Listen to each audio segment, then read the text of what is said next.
In this video, I'm going to show you how to play the intro to Blink-182's M+Ms, so stay tuned. Alright, so I'm going to show you the intro to M+Ms by Blink-182 on guitar. So I'm plugged into GarageBand, which is my favorite DAW to use. It's free, it's on Mac, and I really like it. A DAW is just a piece of software that allows you to record and play your music, and it's like an interface to take the hardware that you would find in a music store, like an amp or a guitar, and simulate it, and it sounds really, really good.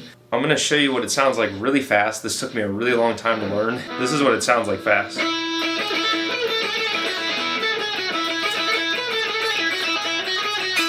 Now, that's not perfect, but that's essentially the gist. And basically, it's just this line of notes all along this E string, which is at the bottom of the guitar. So if you're familiar with guitar, that's easy for you, but if you're not, it's just down here. There's an E up here too, it's a low E. And that's just the tuning. It's just like a system of how the note sounds. But basically, when you're learning any riff or any piece of music, you want to start really slow and you want to speed up gradually. This one's really fast because it involves a lot of little short notes here and there, and it can be really difficult to keep up. So what it typically sounds like when you go slow is this.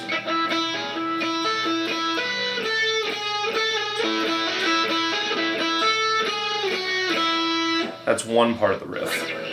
And then the other part is...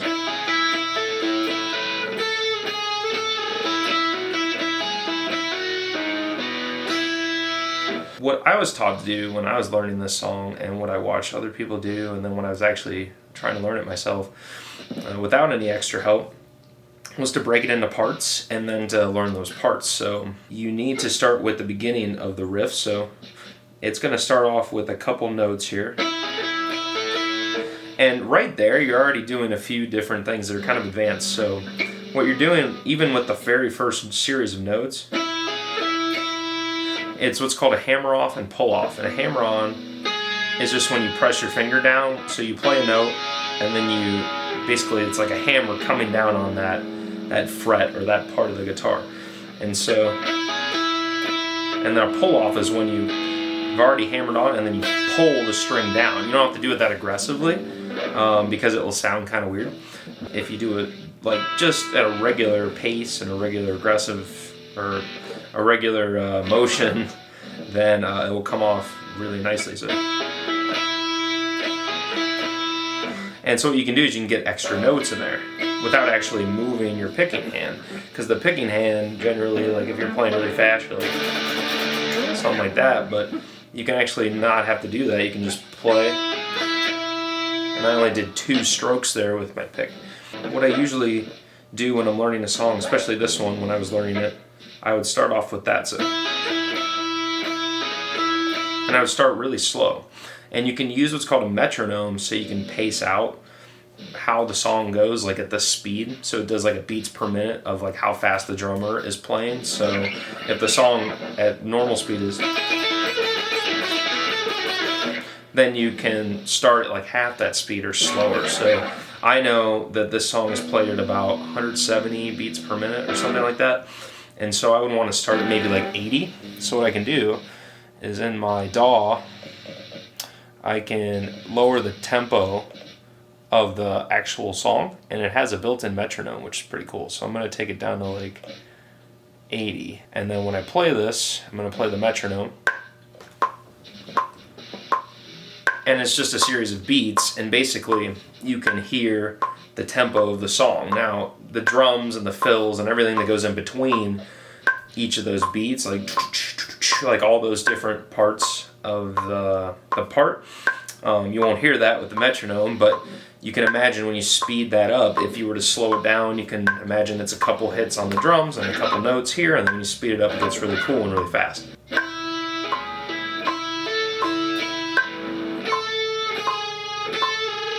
Generally what I like to do is I like to listen to this beat for a couple series, and it can be kind of boring at first, but it gets you into a rhythm, and I find that I play a lot less tense because I'm doing only what I have to do and not anything more.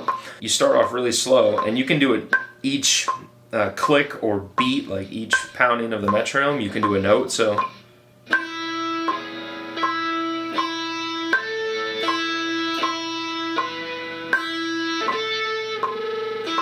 something like that.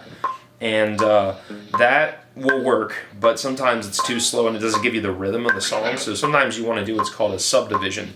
So basically, you take that, instead of doing one note for every click, you might do two.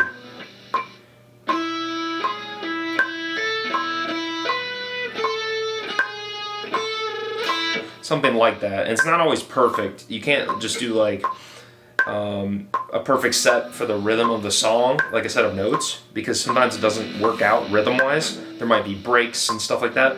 So you got to try your best. And a good way of doing this is slowing down the song, or just trying to slow it down gradually yourself instead of starting at the bottom. But you can also start at the bottom. And the idea is, if you start at like this speed, 80 beats per minute, you're going to do something like this with the rhythm.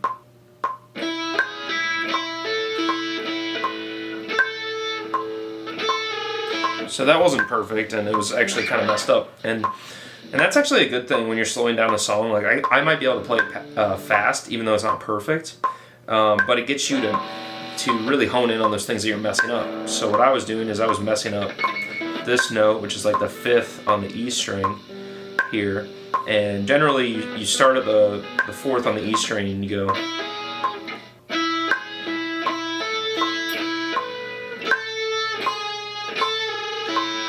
So it's kind of in rhythm to the song, because I know how it sounds when it's faster. And all I'm doing is I'm doing a hammer-on and pull-off for this note up here, and then going backwards with it. So what I'm doing is I play, and then I'm building on it. So I start off with just this note.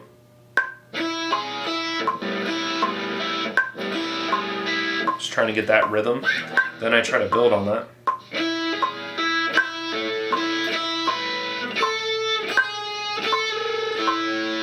And there's a little distortion and doesn't sound perfect. But the idea is to get this rhythm of that part. And so you can speed it up once you get it. So I'm going to take it up to like 110. Generally you want to go up by fives, but I could do that for a long time, sometimes an hour or two, even if you continue to work on it.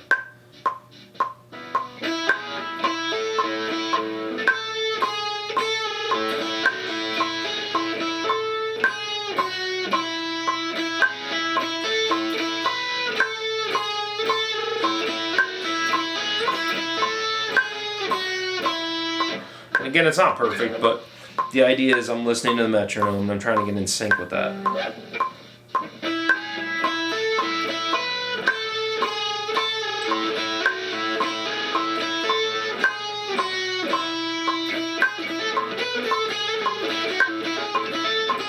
Yeah, that was off time.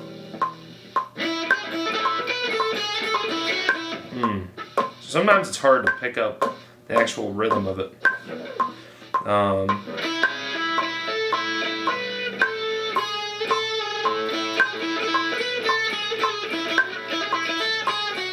Honestly, the rhythm of this tempo is actually kind of hard, and it's because it's not like a perfect division of.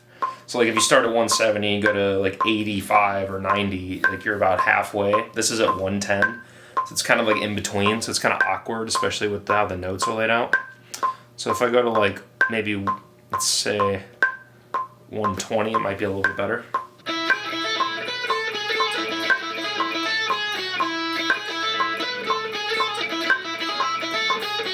And if it's too fast and you're messing up, and I'm kind of messing up at that speed because I know how fast it actually is, and it's kind of awkward at this speed, you can take it down really low. You can even go to 60 or 50. And you don't have to start, 20 beats per minute from the actual song, or 50 or whatever. You can just start really slow and just try to figure it out there. And for this speed, it's 60 beats per minute, but I'm not doing it each note is a click, so that would be a note each click.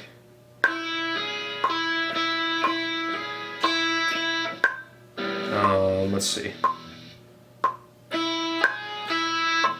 That's like 2 or 3. It's like in between there with the rhythm. It's kind of hard to figure out what I'm doing with the tempo while talking, but basically that's the idea, is you're kind of like subdividing it. And what you can do is just practice that again and again and again.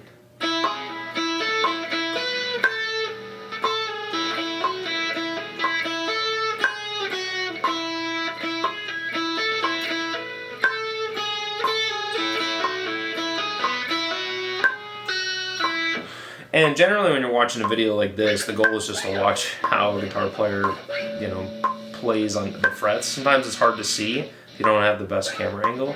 But the idea is I'm going, 4, 5, 7, and kind of doing like a hammer-on pull-off there. So I'm going.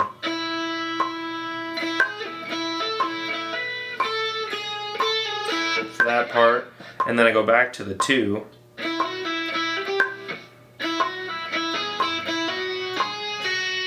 And then I go to the 4 and kind of do like a back and forth hammer on pull off there. So sometimes when you're going slow, you really get you to think on what you're actually playing. It's not always easy to tell right away. 2, 3, 4.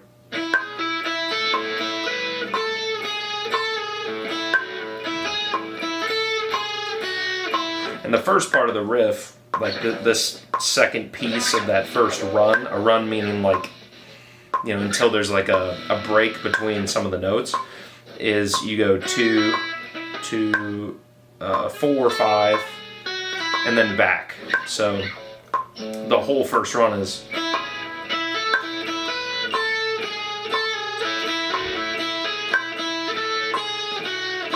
The second part is just the same first part, but in the last part of it, it's 2, 3, 4. Like that. So you're kind of going back and forth. So you're not hitting that. You're just going 2, 3, 2, and then 0. 0 is just when you hit the string. So if I played all the way through at this speed, 2, 3, 4.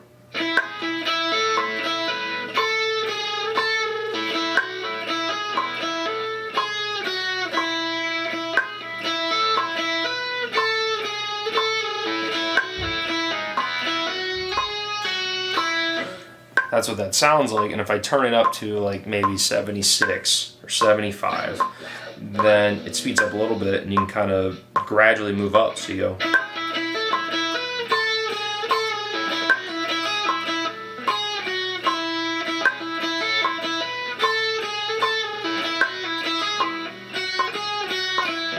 And you just keep doing that. Generally you want to play like 4 to 8 times at that speed and then go up about like 5 or 10 even. I'm just going up by like 10 or 15 right now, just because I know the song. And so now I'm at like 87.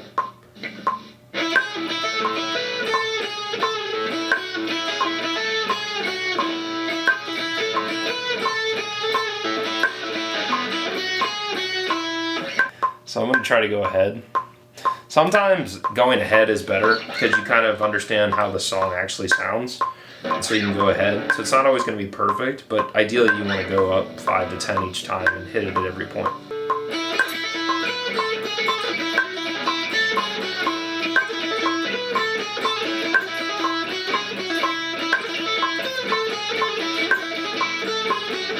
Something like that. You're just trying to get in rhythm with a metronome. So I'm going to turn it up to 140 now.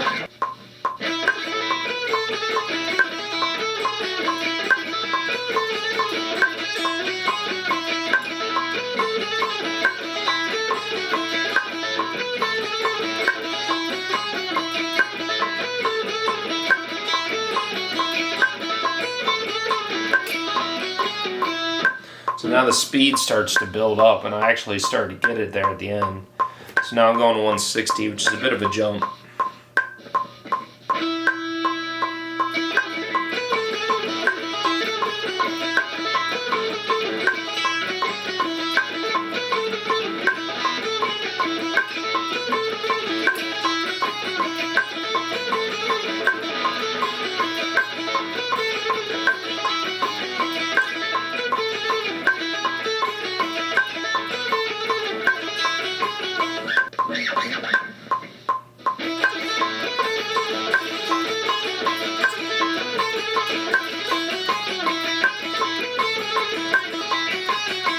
So that's a lot better, and then I go up to like 175, which is pretty much where it's played.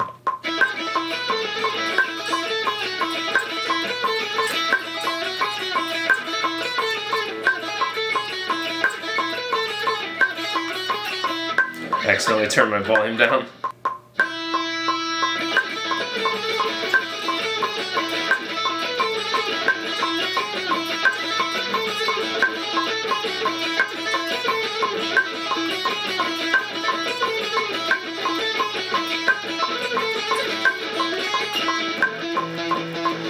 And you can start playing the other parts of the song and doing the same thing, and that's kind of how you like assemble a song. If it's really fast and hard, you don't know how to do it. And the other thing I like to do is go beyond that. Like I like to go, like right now I'm going to play it at 200. And I'm probably going to mess up, but it's kind of the idea of you speed up, you mess up, and you kind of learn, and then it's easier to play when it's slower at the right speed.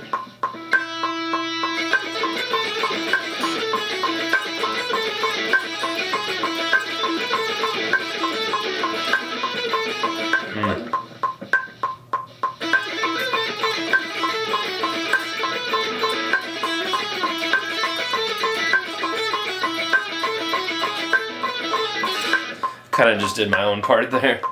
But it also gets you to feel it out and see what else you can do at those tempos, because you wouldn't normally have them when you're just playing the regular speed of song.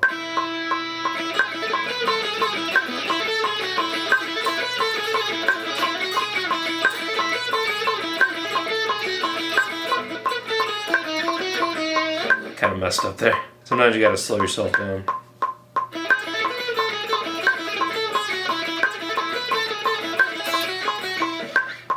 So it went from, starting at 60 and breaking it down to each of the spots.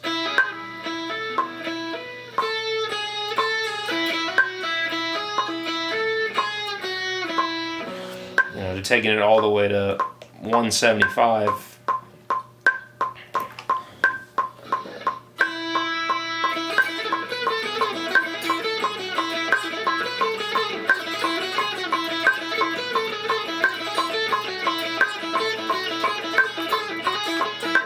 And be able to play it fast and do improvising and all that stuff. And then you can start, playing the other parts of the song.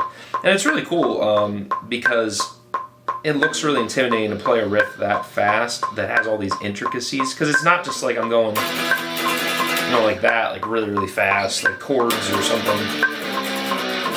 It's a lot more complicated than that, or like something like, something where you're just doing the same thing over and over again, just all the way up the guitar. It's a lot more intricate, and that you're kind of doing these little patterns in between the beats.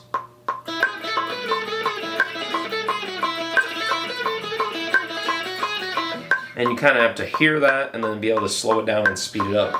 And it's just kind of a game of, changing the speed of the song. The nice thing is on YouTube, you can just change the volume of a song.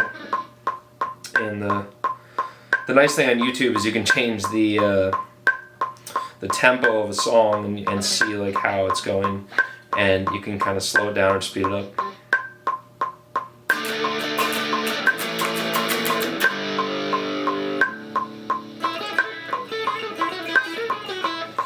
And if you're really struggling, you can just play the actual song. So you can look up the actual song. And then I'll do that for a second here, just so you can hear what it sounds like in the background and get an idea of the speed. And you can play along with the song. And then what you can do is you can turn down the volume of the song and then turn up the actual volume of your guitar. And then you can play over it, which is really cool, and I have a lot of fun with that with GarageBand. So what I do is I go back and I just play the song, and now I can listen to the drums.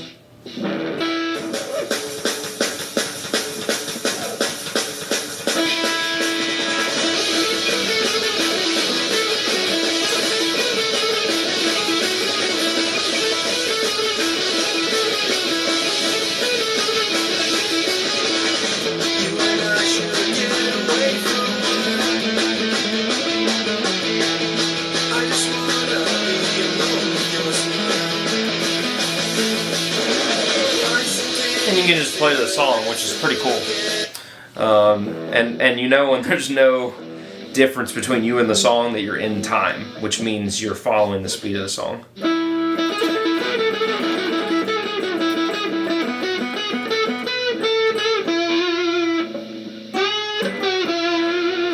So I hope you thought that this was helpful in learning how to play a riff and start at a slow speed and then go incrementally up to a higher speed, and that you use these tips in order to make your guitar playing a lot easier and to learn guitar riffs a lot easier, even something as complex as that, where it's a lot of little parts within other sections of the intro or song. And just know the metronome's your friend, and you want to start slow even though it's painful at first, because you just want to play the full song, but it can really help you in the long run. So hopefully this is helpful, and make sure you practice, because that's what gets you to be able to play those songs at the best of your ability.